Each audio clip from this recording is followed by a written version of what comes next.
Hello student, आज का जो टॉपिक है वो है एक समान वृत्तीय गति। इसे बहुत ज़्यादा डिटेल में तो आपको 11वीं क्लास में पढ़ना है, लेकिन थोड़ा सा इसके बारे में मैं आपको जानकारी देने का प्रयास कर रहा हूँ।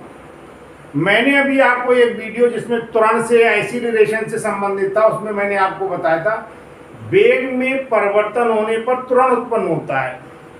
और वेग में वेग बनता है किससे, मैंने आपको बताया चाल के साथ जब दिशा मिल जाए तो क्या बनता है, वेग बनता है।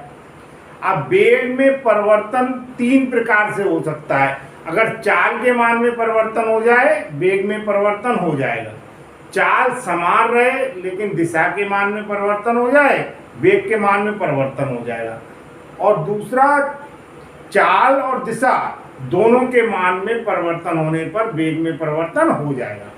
तो एक समान वृत्तीय गति में मैं आपको बता रहा हूं जिसमें चाल के मान में कोई परिवर्तन नहीं होता है, लेकिन वृत्तीय गति करती हुई वस्तु के दिशा में लगातार परिवर्तन होने के कारण वेग में परिवर्तन होता है, जिससे इसकी गति कैसी रहती है, त्वरित गति इसमें उत्पन्न हो जाती है। तो सबसे पहले आप देखिए वृत्तीय गति का मैं आपको उदाहरण बताऊं। जैसे आप जानते हैं सीलिंग फैन लगा होता है ऊपर, आप उसमें देखा होगा उसके जो ब्लेड है वो पेंच से कसे रहते हैं। या मान लीजिए आपने क्या किया, उस पर किसी का निशान बना दिया कोई। जब वो सीलिंग फैन चलना शुरू होगा, स्टार्ट होगा, तो आप उस पॉइंट को या पेंच को देखें तो वो पेंच क्या होगा, एक वृत्तीय मार्ग में आपको घूमता हुआ नजर आएगा।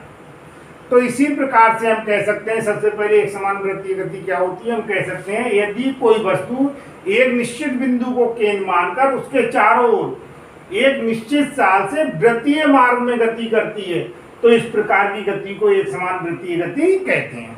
एक चित्र के माध्यम से मैंने आपको समझाने का प्रयास किया है। ये ओ पॉइंट है जो है केंद्र, वृत्तीय मार्ग का केंद्र, और इस पर कोई वस्तु जो है वो लगातार क्या एक निश्चित चाल से गतिमान है। मान लीजिए वो ए पोजीशन पे है, तो वृत्त पर जो स्थिति है उस बिंदु से अगर वृत्त पर हम स्पर्श रेखा खींच दें तो स्पर्श रेखा खींचने पर हमें वेग की दिशा का मान पता चल जाएगा। तो आप देखिए ए पॉइंट पर जब है निश्चित चाल से चल रही, तो ए पॉइंट पर उसके वेग की दिशा ये है। और आप देखिए जब बी पॉइंट पर पहुंचे तो चाल का मान तो समान रहेगा, लेकिन डायरेक्शन का मान, जो डायरेक्शन है वो क्या हो गई, चेंज हो गई। इसी प्रकार से सी पॉइंट पर पहुंचेंगे तो जो चाल है, चाल के मान में तो कोई परिवर्तन नहीं होगा, लेकिन दिशा के मान में लगातार क्या होगा, परिवर्तन होता रहेगा।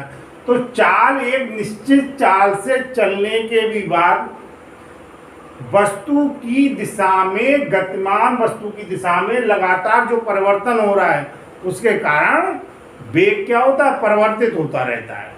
तो ये मैंने आपको बताया उस कंडीशन में कि एक समान चाल से गतिमान होने के बाद भी दिशा के मान में परिवर्तन होने पर वेग के मान में परिवर्तन हो रहा है। और इसका सबसे अच्छा जो उदाहरण है वो एक समान वृत्तीय गति है। एक समान वृत्तीय गति के बहुत से हमें उदाहरण हम दे सकते हैं। नाभिक के चारों ओर इलेक्ट्रॉन की जो गति है, नाभिक के चारों ओर इलेक्ट्रॉन की जो गति है वो एक समान वृत्तीय गति है। इसी प्रकार से पृथ्वी के सूर्य के चारों ओर जो गति है वो कैसी है, वो भी एक समान वृत्तीय गति है। चंद्रमा की पृथ्वी के चारों ओर जो गति है वो भी कैसी है, एक समान वृत्तीय गति है। और कोई मोड़ होता है, वृत्तीय टाइप का मोड़ होता है, तो उस पर साइकिल सवार जो है उसकी गति कैसी है, एक समान वृत्तीय गति है, अगर वो एक निश्चित चाल से चल रहा है, नियत चाल से चल रहा है। तो संभवतः आपको ये टॉपिक समझ में आया होगा, और ज़्यादा डिटेल में हम इसे 11वीं क्लास में पढ़ेंगे। अगर आपको ये वीडियो पसंद आया है तो इसे लाइक कीजिए, अधिक से अधिक शेयर कीजिए और मेरे चैनल को सब्सक्राइब कीजिए। धन्यवाद।